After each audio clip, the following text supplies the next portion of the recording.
Comincia oggi il nostro tour tra gli edifici pubblici della città per visionare chi esponga l'obbligatoria bandiera con il leone di San Marco, così come previsto dalla legge regionale. Gonfalone Veneto che dovrebbe essere esposto nelle sedi dei comuni, nei tribunali, caserme e prefetture, multa fino ai 1.000 € per chi non la espone.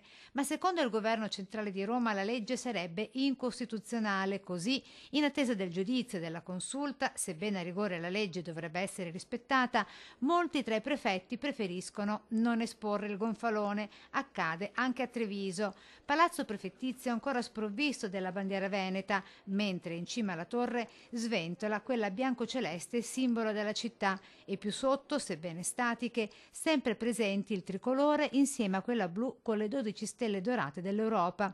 Ingiustificata per questa ragazza l'assenza del gonfalone veneto, di seguito le motivazioni. All'interno della nostra bandiera c'è addirittura il simbolo della pace, quindi è una bandiera che è ricchissima di significato e sarebbe veramente giustissimo che venisse esposta in qualunque edificio pubblico ed istituzionale. Se mette la bandiera con il Leone San Marco si fa una pubblicità di partito.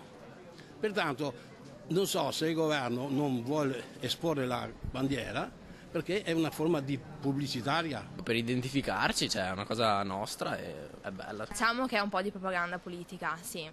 Diciamo che da un lato lo è, da un lato secondo me comunque è anche una cosa per dire oh siamo qui, cioè non è che siamo scomparsi, non è che i nostri nonni, i nonni dei nonni, cioè sono vissuti per niente, ecco, quindi abbiamo una cultura come tutti d'altronde, no? Come gli altri stati proteggono la propria, io penso che sia giusto noi di proteggere la nostra.